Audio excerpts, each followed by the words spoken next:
Hello दोस्तों, कैसे हैं आप लोग। आशा है आप लोग सब ठीक होंगे। तो दोस्तों, क्या आप लोगों को पता है हम डेली लाइफ में इलेक्ट्रिसिटी को दो फॉर्म्स में यूज़ करते हैं। फर्स्ट है अल्टरनेटिंग करंट या एसी, जो बिजली घर से सीधे हमारे घरों में आती है। और सेकंड है डायरेक्ट करंट यानी डीसी, जो हम अपने फ़ोन में या टीवी के रिमोट में यूज़ करते हैं। और जो फ़ोन के चार्जर होते हैं उसमें इलेक्ट्रिसिटी के दोनों फॉर्म्स को हम देख सकते हैं, क्योंकि उसमें एसी को डीसी में कन्वर्ट किया जाता है। सो इन दोनों में क्या डिफरेंस है और हम इन दोनों को क्यों यूज़ करते हैं, और कहाँ पे एसी यूज़ करते हैं और कहाँ पे डीसी यूज़ करते हैं, आगे की वीडियो में हम ये सारी बातें जानेंगे। और लास्ट में मैं इलेक्ट्रिसिटी के बारे में आपको एक इंटरेस्टिंग फैक्ट बताऊंगा, तो वीडियो लास्ट तक जरूर देखें। तो दोस्तों, आज की वीडियो शुरू करते हैं लेके प्रभु का नाम। दोस्तों, इस एनिमेशन को ध्यान से देखिए। क्या आपको इस एनिमेशन में कुछ मिस्टेक लग रही है? ध्यान से देखिए और वीडियो को पॉज करके मुझे कमेंट सेक्शन में बताइए वो क्या मिस्टेक है। और अगर आपको उस मिस्टेक का पता नहीं चला है तो वीडियो को आगे देखते रहें, डेफिनेटली आपको भी उस मिस्टेक का पता चल जाएगा। तो चलिए अब हम अपने टॉपिक में आते हैं और बात करते हैं एसी और डीसी के बारे में। डीसी का मतलब डायरेक्ट करंट होता है और इसमें इलेक्ट्रॉन्स का फ्लो एक सिंगल डायरेक्शन में होता है। और एसी का मतलब अल्टरनेटिंग करंट होता है और इसमें इलेक्ट्रॉन्स के फ्लो का डायरेक्शन चेंज होता रहता है। अब यहाँ पर थोड़ा कन्फ्यूजन हो सकता है। ये एक एसी वोल्टेज सोर्स है तो ये दोनों है, एसी यानी अल्टरनेटिंग करंट भी है और वोल्टेज भी है। लेकिन ऐसे कैसे? वोल्टेज और करंट दोनों सेम कैसे हो सकती हैं?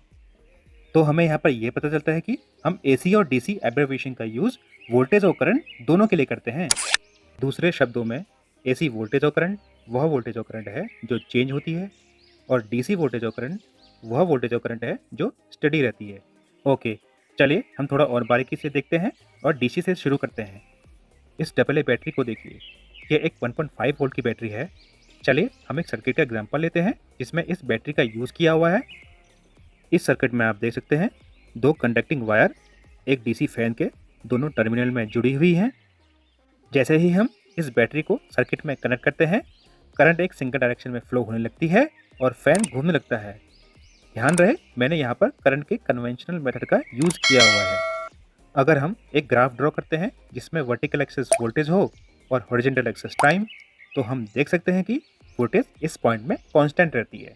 Now since this is a battery, so कुछ टाइम के बाद इसकी पावर कम हो जाएगी और इसकी आउटपुट वोल्टेज भी कम हो जाएगी। सो हम जानते हैं कि वोल्टेज तो टाइम के साथ चेंज हो जाएगी, लेकिन इसकी पोलैरिटी कभी भी चेंज नहीं होगी।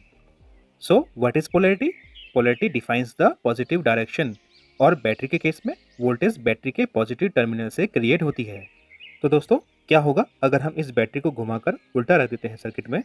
तो इससे ये होगा कि इसकी पोलैरिटी रिवर्स हो जाएगी। इसका मतलब यह है कि अब करंट अपोजिट डायरेक्शन में फ्लो होने लगेगी, जिसकी वजह से फैन भी अब अपोजिट डायरेक्शन में घूमना शुरू कर देता है। So now let's move on to AC. और एसी के केस में हम एक लाइट बल्ब और एक इंडियन पावर आउटलेट का यूज़ करते हैं। और यहाँ पर जब हम स्विच को ऑन करते हैं तब हम सर्किट के बिहेव को नोटिस कर सकते हैं। चलिए हम इस सर्किट का ब्रेकडाउन करते हैं by using the voltage graph again. यहाँ पर नोटिस करने वाली बात यह है कि करंट कैसे एक डायरेक्शन में फ्लो हो रही है और फिर कुछ टाइम बाद रुककर दूसरी डायरेक्शन में फ्लो होना शुरू कर देती है, और कुछ टाइम बाद फिर से रुक जाती है और अगेन अपनी डायरेक्शन चेंज कर देती है। जब जब ये रुकती है तब तब बल्ब का जलना भी बंद होता है और ऐसे ही एक कंप्लीट साइकिल बनती है। The change from start to finish is called a cycle, and the rate at which the cycle repeats is frequency. Frequency को हम हर्ट्ज में मेजर करते हैं, जिसका मतलब साइकिल पर सेकेंड होता है। इंडिया में जो बिजली घरों में आती है उसकी फ्रीक्वेंसी 50 हर्ट्ज होती है, यानी 50 साइकिल पर सेकेंड। जिसका मतलब यह है कि एक सेकेंड में 50 बार साइकिल रिपीट होती है। विश्वास करे या न करे, इनकंडेंसेंट बल्ब एक बार में 50 बार जलते और बुझते हैं, और ये रेट इतना हाई है कि हम इसे अपनी आंखों से नहीं देख सकते हैं। हमें एक कांस्टेंट लाइट सोर्स की तरह ही दिखाई देता है। लेकिन बल्ब को ऑन करके कैमरे में हम कुछ हद तक इस फ्रिक्वेंसी को महसूस कर सकते हैं, जैसे कि आप यहाँ पर देख सकते हैं। इन समरी, जब हम एसी या डीसी वर्ड बोलते हैं तो उसमें करंट वर्ड इंक्लूड रहता है, और ये डिफरेंट टाइप की वोल्टेज और करंट को डिस्क्राइब करने में यूज होते हैं। डीसी वोल्टेज फ्लक्चुएट नहीं होती है, जबकि डीसी करंट एक ही डायरेक्शन में फ्लो होती है। एसी वोल्टेज टाइम के अनुरूप चेंज होती है और करंट का फ्लो अल्टरनेट डायरेक्शन में होता है। तो यहाँ पर हमने ये तो कवर कर लिया कि एसी और डीसी कैसे काम करती हैं, लेकिन अभी भी ये क्वेश्चन बाकी है कि दोनों क्यों मौजूद हैं और कहाँ कहाँ पर इनका यूज होता है।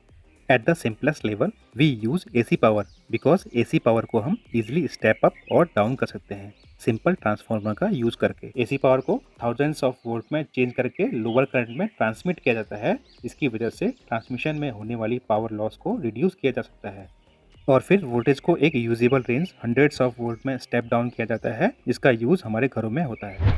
इस दौरान डीसी को ज़्यादातर मॉडर्न इलेक्ट्रॉनिक्स डिवाइस में यूज किया जाता है। दैट्स वाई ज़्यादातर डिवाइस के साथ में इन तरीकों के पावर अडाप्टर आते हैं। ये सारे एसी पावर यूज करते हैं और फिर उसको उस रेटिंग की डीसी में कन्वर्ट करते हैं जो कि डिवाइस को रन करने के लिए ज़रूरी होती है। ये सारे डिवाइस भले ही एसी सिग्नल को यूज या जनरेट करते हैं, लेकिन ऑपरेट डीसी से ही होते हैं।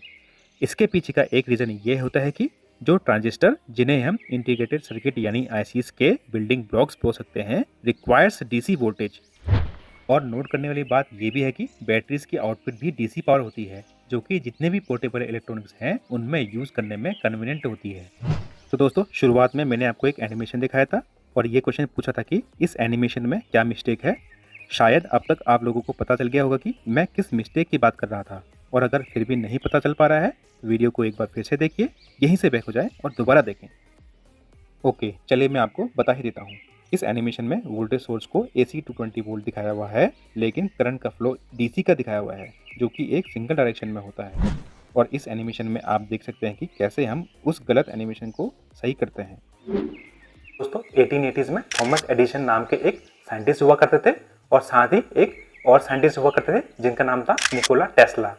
तो दोस्तों, इन दोनों के बारे में इंटरेस्टिंग बात यह है कि इन दोनों के बीच में AC-DC वॉर हुआ था। जी हाँ, AC-DC वॉर। और वो वॉर किस बारे में था, मैं आपको आगे वीडियो में बताऊंगा। थॉमस एडिसन ने डायरेक्ट करंट यानी डीसी को इंट्रोड्यूस किया था और उस टाइम उन्होंने इस इन्वेंशन से काफ़ी फेम हासिल किया था, लेकिन उस टाइम उन्हें कुछ प्रॉब्लम का भी फेस करना पड़ा था।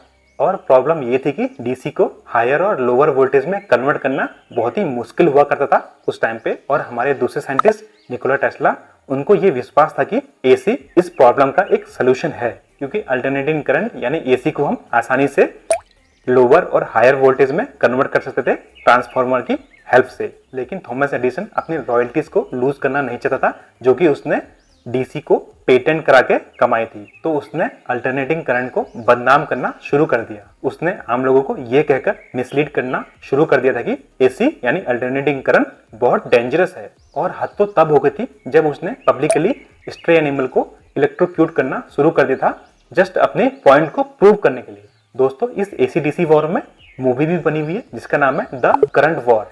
आप इसको गूगल में सर्च भी कर सकते हैं। इस AC-DC वॉर के बारे में मैं एक सेपरेट वीडियो बनाऊंगा, ताकि आप लोगों को पता चले कि हिस्ट्री में इन्वेंशन के नाम पे क्या क्या काम हुए थे। अभी के लिए वीडियो में बस इतना ही। वीडियो अगर पसंद आई तो लाइक के बिना न जाए, और अगर नए हैं तो सब्सक्राइब के बिना न जाए। फिर मिलेंगे एक नई वीडियो के साथ में, एक नए जोश के साथ में। तब तक के लिए जय हिंद, वंदे मातरम।